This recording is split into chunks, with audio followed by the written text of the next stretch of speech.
I want to tell you about a woman who sat in my clinic on what she called a perfectly normal Tuesday. She wasn't worried. She came in for a routine visit, something her daughter had scheduled. But about 5 minutes in, she mentioned, almost as a footnote, that she had missed her turn on the way to her sister's house. Something is wrong. A drive she had made every Sunday for 19 years.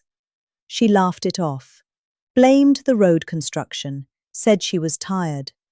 I didn't laugh it off, because what she described wasn't a senior moment. It wasn't stress or distraction. It was her brain sending a signal that had been building quietly for years, and she almost left my office without either of us catching it. And this is often where it begins. Your brain contains a navigation system more precise than anything in your phone. Deep in the medial temporal lobe, inside a region called the entorhinal cortex, there are specialized cells called grid cells. These neurons fire in repeating hexagonal patterns as you move through space, essentially laying down an internal coordinate map of the world around you. They work alongside place cells in the hippocampus, which activate when you are in a specific location. Together, they build and maintain the mental maps you use every single day without thinking about it. Here is what makes this relevant to Alzheimer's. The disease does not start in the hippocampus, where most people assume memory problems begin. It starts earlier than that, in layer 2 of the entorhinal cortex. Tau tangles, the misfolded proteins that characterize Alzheimer's, accumulate here first. And because the entorhinal cortex is the gateway that feeds information into the hippocampus, when it begins to fail, spatial navigation is one of the very first things to go. This is why a person can still recognize their grandchildren, hold a full conversation, remember their wedding anniversary, and yet become genuinely disoriented on a road they have driven for 2 decades. The memory system is not gone. The internal GPS is flickering. Think of it like a long electrical cord plugged into a wall. If you pull the plug halfway out, the lamp at the end of the cord starts to flicker before it goes dark. The entorhinal hippocampal connection is that cord. Spatial orientation is the lamp. Now here is the distinction that matters clinically. Normal aging can absolutely affect navigation. You might forget which level of the parking garage you left your car on. You might need a moment to orient yourself in an unfamiliar mall. That is the brain's processing speed slowing slightly, the same software running on older hardware. Frustrating, but normal. Early Alzheimer's looks different. It is not forgetting where you parked. It is losing the mental map of a neighborhood you have lived in for 30 years. It is missing a familiar turn, not once, but in a pattern. And when someone points out the landmark you passed, it does not immediately click back into place the way it would for a healthy brain. The absence of that quick correction is the red flag. What I tell families to watch for is this.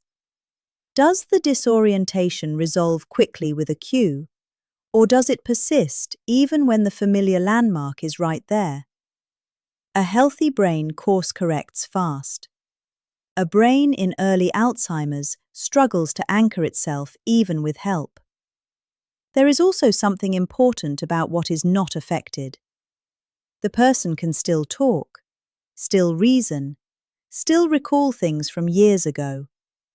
That apparent sharpness is exactly why families miss this sign and chalk it up to a bad day or too much on their mind. If you are noticing this pattern in yourself or someone you love, not a single incident, but a pattern, especially on familiar routes, a cognitive navigation assessment is the right first step. Not just a standard memory test. Those often come back normal at this stage. You need someone looking specifically at spatial processing and the entorhinal hippocampal network. This is usually the first sign, but it is not the only one. That same network, it turns out, feeds directly into something most people never connect to brain health. What happens to complex thinking while you sleep? The next change is quieter, and it usually shows up at home. Let me tell you about the library. Your brain organizes memories and learned routines the way a library organizes books. The hippocampus is the catalog. It stores what you know. But the entorhinal cortex acts as the index system. It tells the rest of the brain where everything is filed and in what order to retrieve it. Alzheimer's doesn't start by burning down the library. It starts by gumming up the index, and when the index degrades, something specific happens. Old memories stay largely intact. The books are still on the shelves. But the ability to sequence new actions, to plan steps in the right order, to execute a familiar multi-step routine without losing the thread, that begins to break down. Because that kind of thinking depends on the prefrontal cortex receiving clean, reliable input from the entorhinal network. When that input gets corrupted, the prefrontal cortex is essentially a manager receiving incomplete memos and having to guess what needs doing next.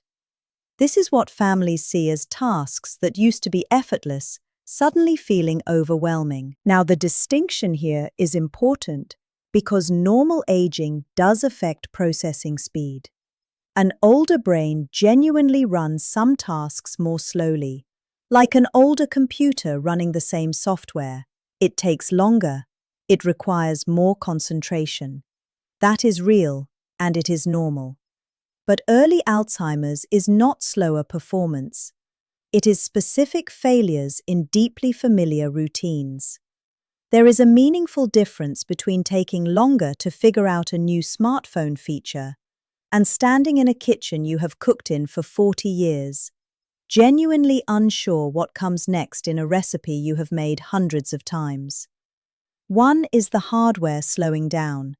The other is a specific file beginning to corrupt. The red flags to watch for are things like abandoning a recipe halfway through with no memory of starting it, paying the same bill twice in the same week, leaving a task half done and not being able to explain why. These are not signs of laziness or distraction. They reflect something clinicians call reduced cognitive load tolerance, the brain's shrinking capacity to hold multiple steps in working memory at once and execute them in sequence. Now, here is where I want to bring in something that surprises most people, and it connects directly to what happens when these familiar routines start to break down. Your brain runs a night shift cleaning crew while you sleep. During deep sleep, the glymphatic system activates. Cerebrospinal fluid moves through channels surrounding the brain's blood vessels, flushing out metabolic waste, including a protein called amyloid beta, which accumulates between neurons and disrupts their communication. Think of it as the cleaning crew that only shows up after hours, when the building is quiet and the floors are clear. When sleep is disrupted night after night, whether from sleep apnea, insomnia, or chronically poor sleep, that cleaning crew stops showing up. The amyloid beta that should have been cleared overnight is still there when morning comes. And it does not sit passively. It degrades the precision of the very circuits the prefrontal cortex depends on for sequencing and planning, and accelerates the biological process driving this specific sign. This is why poor sleep is not just a symptom of early Alzheimer's. In many cases, it is a driver of it. People who have been sleeping poorly for years, often because of undiagnosed sleep apnea, can arrive at their 60s with exactly the kind of cognitive load problems I just described, even when they have done everything else right. One bad night does not damage your brain. The concern is chronic, sustained disruption over years. And the good news is that sleep is one of the most modifiable factors we have. So practically, what does this sign actually look like in daily life? Track whether difficulty is appearing with genuinely new tasks. That points toward normal aging. But if it is showing up in deeply familiar, multi-step routines that this person has done successfully for decades, that is the clinical red flag. Write down specific examples. Bring them to your physician. Not a general complaint of feeling foggy, specific incidents with context so the picture becomes clear. Now, the next sign is the one I find families most convinced they already understand. They have a name for it, a comfortable explanation. And that explanation is almost always wrong. This is the sign I want you to pay closest attention to, because it is the one most likely to be sitting right in front of a family for years before anyone connects it to brain health. Up to half of people in the early stages of Alzheimer's show significant apathy before memory loss becomes obvious. Not sadness, not depression, something quieter and harder to name. A slow flattening of motivation, a dimming of interest in people and places that once genuinely mattered. And it almost never gets flagged in a standard checkup because there is no memory test that catches it. Here is the biology behind what is happening. The frontal limbic circuit governs emotional regulation, social drive, and reward-seeking behavior. It is the system that makes you want to call a friend, show up to a family gathering, look forward to something. When neuroinflammation and early tau pathology begin affecting this network, and they often do years before memory symptoms appear, the brain quietly stops initiating. The desire to engage doesn't just diminish, it goes offline. Think of it as a dimmer switch on your social drive, being turned down so gradually that no one notices the room getting darker. The distinction I draw for families is very specific. Normal aging might mean preferring quieter evenings, choosing a small dinner over a loud party, needing more recovery time after social events. That is real, and it is normal, and it is not what I am describing. Early Alzheimer's looks like this. A man who spent every Sunday at his grandchildren's soccer games simply stops going. No argument about it, no expressed sadness, no explanation. He just stops. And when his family asks, he says he is fine. He seems fine. That absence of distress is itself the signal, because a healthy brain would register the loss. His frontal lobe damage is affecting his self-awareness too. He is not hiding anything. He genuinely does not see the change in himself. There is another piece of this that compounds the problem. As the brain's inhibitory networks weaken in early Alzheimer's, busy environments become genuinely overwhelming rather than just tiring. A crowded restaurant, a family gathering with overlapping conversations, a grandchild's birthday party with noise and movement. The brain struggles to filter competing inputs the way it once could. So the person withdraws. And withdrawal feels like the logical, comfortable choice. From the inside, it just feels like preference. From the outside, it looks like the person getting older and quieter. But here is what makes this withdrawal dangerous beyond the social loss itself. The brain builds and maintains what we call cognitive reserve, its capacity to compensate for damage, to reroute signals around injured areas, to keep functioning even as pathology accumulates. Social engagement is one of the most powerful builders of that reserve. The frontal and temporal circuits that light up during real human interaction are exactly the circuits that Alzheimer's targets. Using them builds resilience. Losing them accelerates the very decline the withdrawal appears to be caused by. It becomes a loop. The disease drives the person away from the interactions that protect the brain, and the isolation removes the stimulation the brain needs to fight back. What families often do, and I understand this completely, is attribute the change to something external.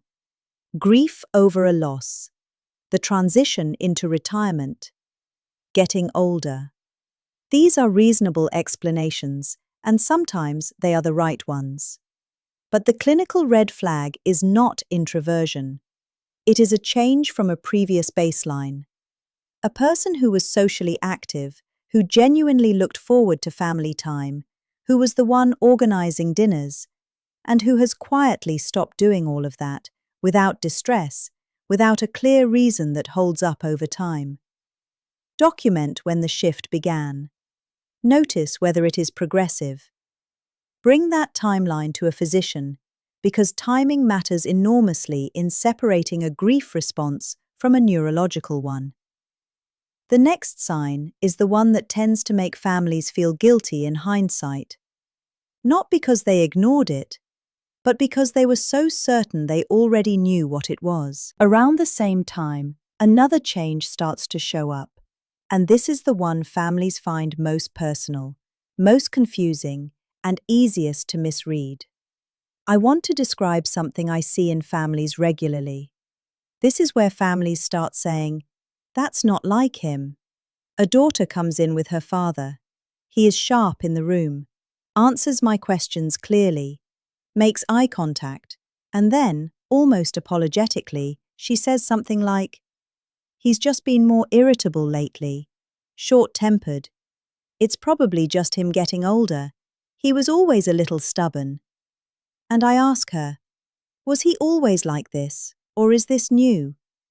That pause before she answers tells me everything. Because there is a world of difference between a personality trait someone has carried their whole life and a change that appeared in the last year or two without a clear reason. The first is character. The second is neurology. Here is what is happening in the brain. And this is the piece that connects back to what we talked about earlier, only now from a different angle.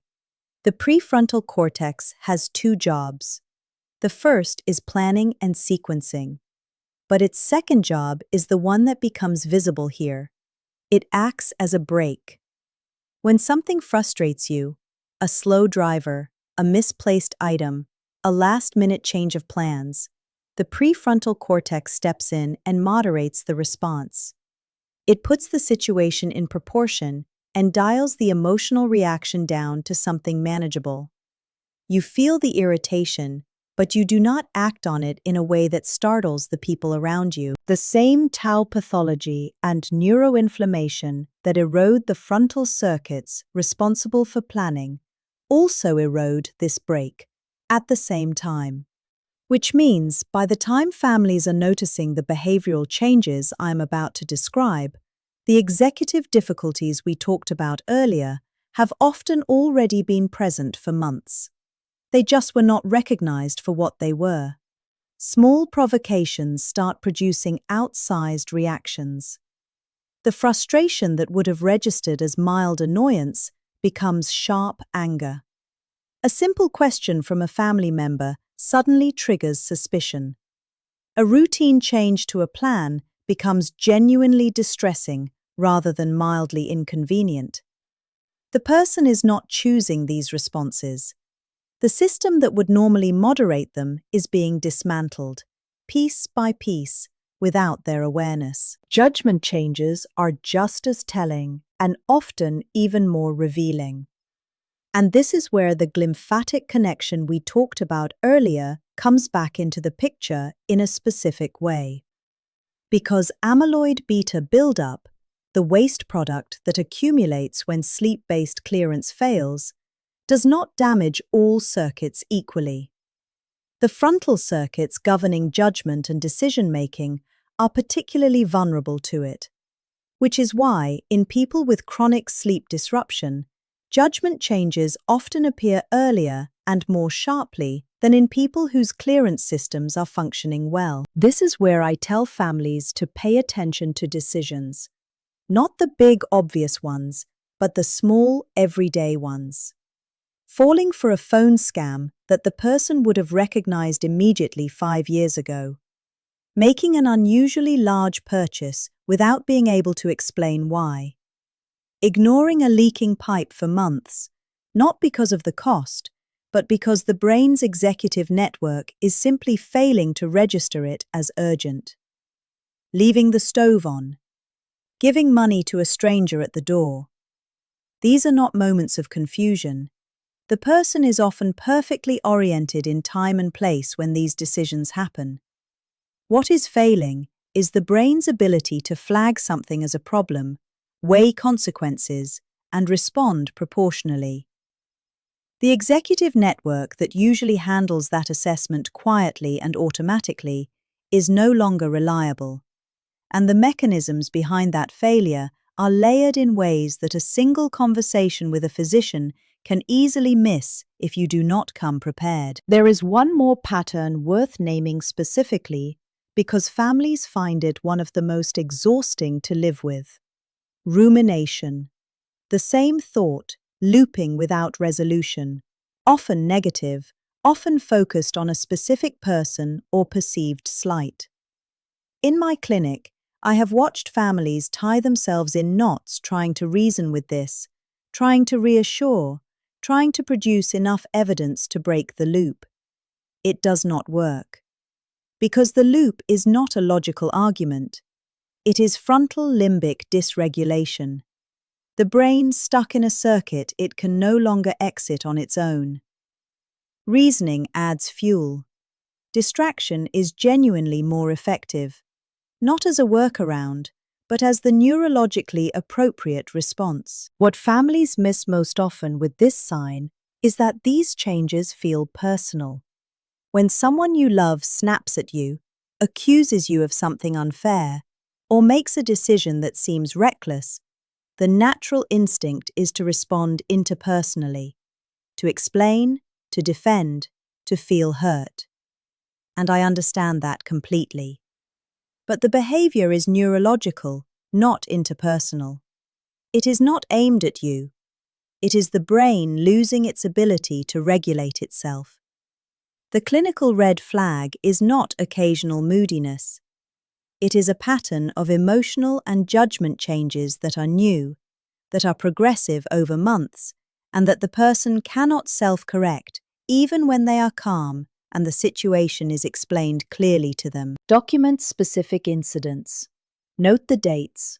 Note whether the person seemed aware of the reaction afterward. That information gives a neurologist the picture they need to distinguish early Alzheimer's from treatable conditions. And some of these causes are very treatable, which brings us to the fifth sign.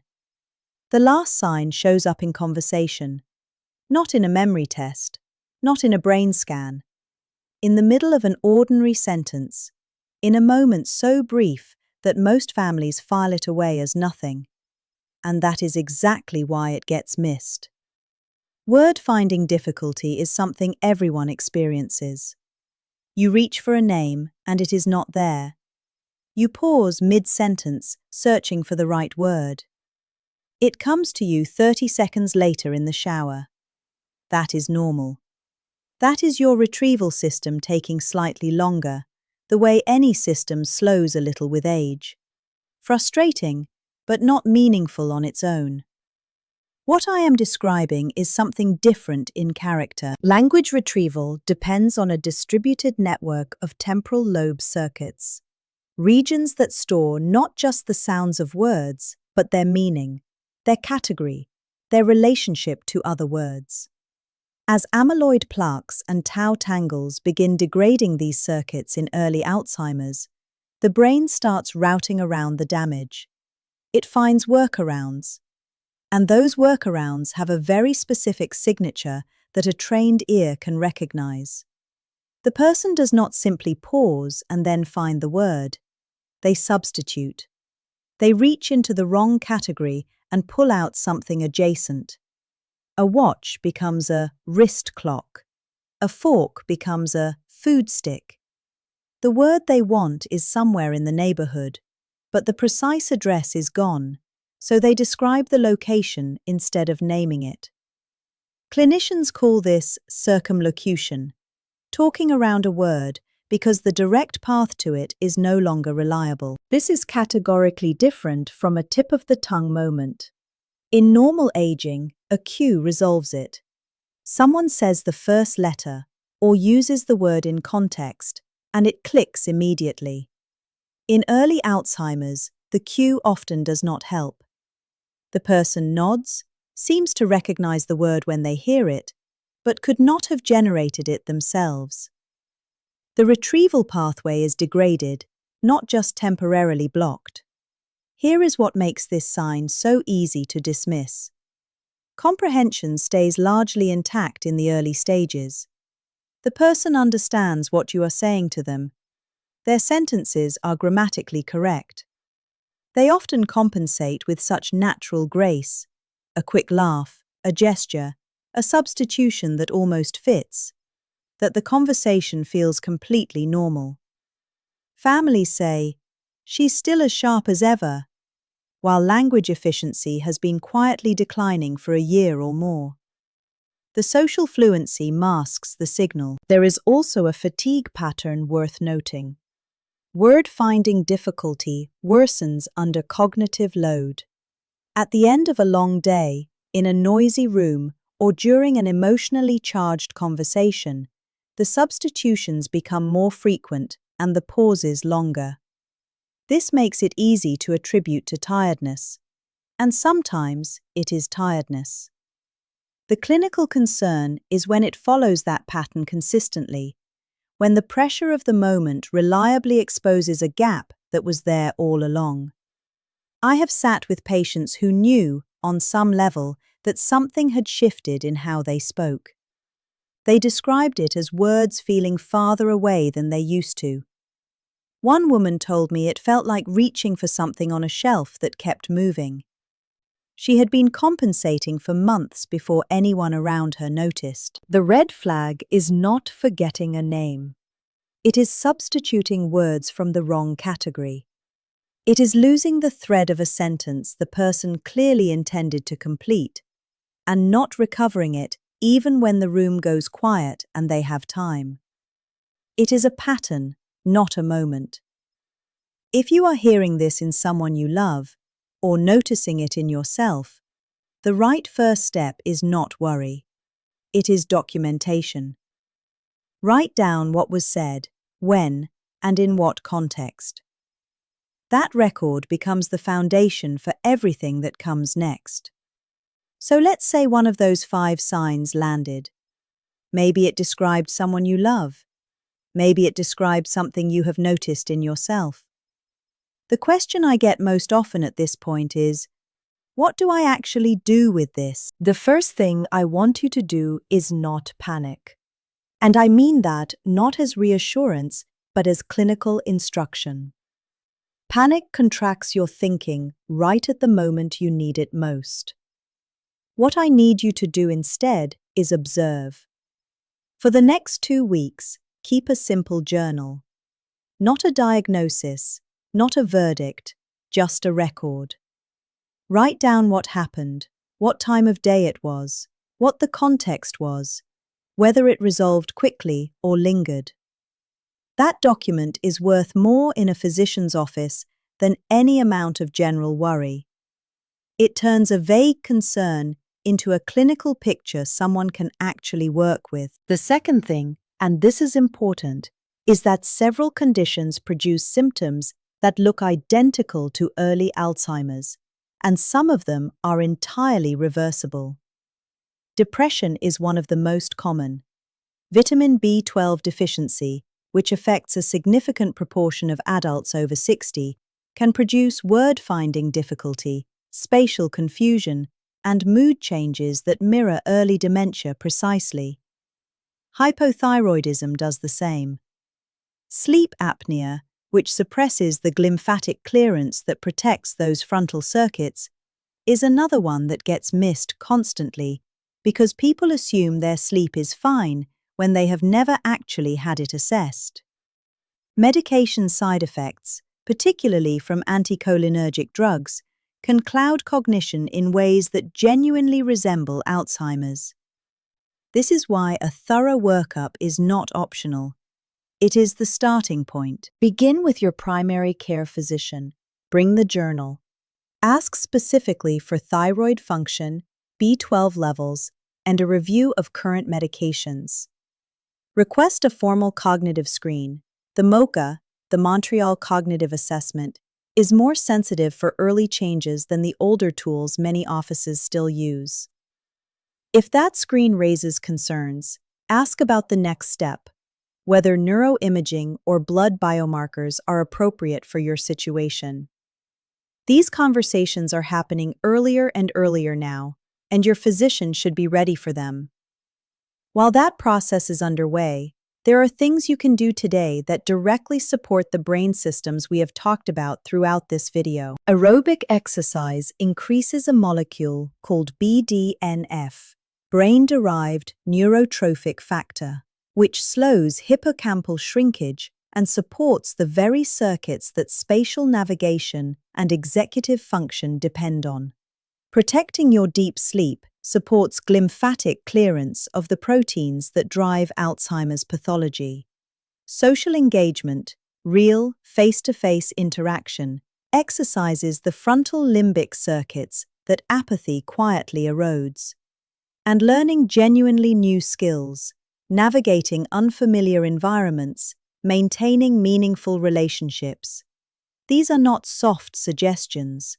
They are biological investments in cognitive reserve, in the brain's capacity to compensate and reroute around damage. Your brain is remarkably resilient. That is not a platitude. It is neuroscience. The same plasticity that makes it vulnerable to the changes we have discussed today is also what makes it responsive to protection. Recognizing these signs early is not a reason to fear. It is a reason to act. And acting early is when it matters most. But here is where I need to be honest with you about something. Everything we have covered today, the navigation changes, the disrupted routines, the withdrawal, the mood shifts, the language, all of it points you toward one critical question. How do you actually know how your brain is doing right now? And this is where I see people make a mistake that quietly undoes everything else. They go and take a memory test, a standard one, the kind that gets handed out in a routine office visit, and it comes back normal. So they feel reassured. They stop paying attention. They assume the early work they are doing is enough. But some of the most common memory tests used today were not designed to catch what we have been talking about. They were designed for a different stage, a later stage, when decline is already obvious. In the early window, the window where your actions actually matter most, those tests can give you a false sense of security that is genuinely dangerous. Because you walk away thinking you have been cleared, when the real changes are happening in exactly the places those tests do not look. I made a video specifically about this. It walks through which assessments are actually sensitive enough to catch early changes, what to ask for instead, and why a normal result on the wrong test is not the reassurance it feels like. If you have just spent the last several minutes paying careful attention to your brain health, or someone else's, then stopping here before you watch that video means you may not have the full picture you need to act on any of this correctly. The next video is right there on your screen. It is the natural next step. Not because I am telling you it is, but because what you do with the signs you just learned depends entirely on whether you are measuring them the right way. I will see you there.